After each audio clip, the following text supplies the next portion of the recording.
Good morning, everyone. We have a nice hot day ahead of us, which is wonderful. Each week over the course of this summer, we are examining the life and the lessons of various saints. We're calling this series the Summer of Saints. Why do we study the saints? Well, as Pope St. John Paul II says, the saints have always been the source and the origin of renewal in the most difficult moments of the Church's history. And just as the Church needs renewal, so does our world, our community, and each of us as individuals. We can think of the saints as a spiritual team, members of your spiritual team. They're there rooting for you. They are pulling for you. They are ready to instruct, to model faith, and to intercede on your behalf. Today we're focusing on a saint who, according to legend, was baptized by St. Patrick himself. Like him, she is considered one of the patron saints of Ireland. Her name is St. Bridget, and our church over in Maynard is under her patronage. From a very young age, Bridget was known for her compassion and her generosity of spirit. When Bridget was young, her mother was a slave who ran the dairy farm of her master. Now, Bridget would often take the milk and some of the cheese and the butter and then give it away to the people who were poor and sick. Despite this, the dairy prospered. In fact, the dairy inventory multiplied when she gave to those in need. And I think that's an important reminder that God is never outdone in generosity. Even if the stories of St. Bridget's life are more fable than fact, they still have so much to teach us, especially about our reliance on God and patience.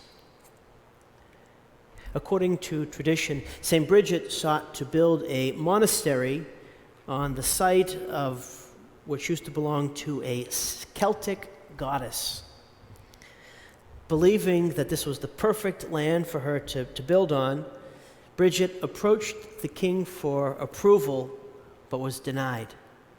But in her patience, in her persistence, she bartered with the king, and she said to him, "King, how about you just give me as much land as my cloak can cover?" And the king thought she was telling a joke, so he agreed. So she went out to the site with several of her sisters, and she gave each one of them a corner of her cloak, and she sent them off running. And her cloak kept growing and growing and growing until it covered acres. The king gave in and let her build her convent. And then soon, with Bridget's patience, he converted to Christianity. On another occasion, Bridget was called to the bedside of a chieftain in Kildare who was lying on his deathbed, dying and delirious. As he was there, she was talking to him, and she picked up a piece of straw from the ground, and as she spoke to him about the story of Jesus and about the meaning of his cross, she was weaving the straw into an intricate cross pattern. And as she did this, with her patience, the chieftain was calmed. He became lucid, and she brought peace to his restless soul. And before he died, he asked to be baptized. Incidentally, that's on our St. Bridget logo. What we have here there is the St. Bridget cross, and that's the story behind it. Like the wheat in today's gospel, St. Bridget was the good seed who grew among the weeds. by both her words and her deeds, she scattered the life-changing seeds of the good news of Jesus Christ. In the parable, the servants only began to notice the weeds once they had been growing alongside the wheat for a while. Now, Jesus' listeners would have immediately recognized these particular weeds for what they were.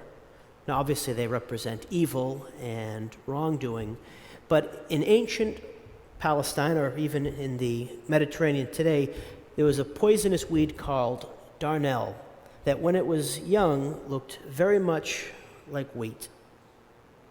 And the roots of darnel can become intertwined with the wheat it grows around. So that if you were to pull them up, it would be practically impossible for you to do that without damaging the crop. And so the householder in the gospel told his servants, "Be patient. Let them grow together until the harvest." We can see this as the time that God gives us to repent. If God wasn't patient, he would strike us down the moment any one of us sinned, and none of us would be here. Thankfully, that's not the case. St. Bridget lived God's patience. Both the king and the chieftain stood in her way as weeds at first, but her patient persistence won over their hearts, and they became wheat. It's never easy to understand why God doesn't intervene and remove the weeds that make the life of the wheat so difficult. In his wisdom, God lets them grow together. For us, we can see this as God giving us space. Space to change, space to grow, space to repent, and space to follow him. Also, today's parable is a reminder that in every society, community, and family, and truthfully ourselves, there is a mixture of good, holy qualities, as well as shortcomings and flaws. The question for us is, can we live with the differences? Can you hold on to the wheat and tolerate the weeds? Further, today's parable warns us not to exclude those who do not think like us, or look like us, or agree with us.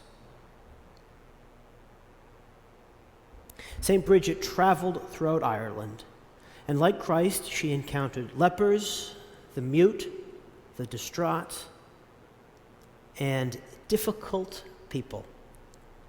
And, like Christ, she met each one of them with love. And because of that, people who seemed like weeds became wheat. Through her intercession, many healings and conversions took place. Not all at once, but in due time.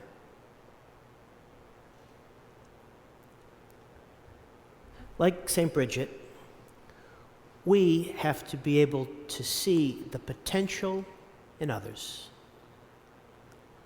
And a question for us to take to prayer is this: who do you need to be patient with now?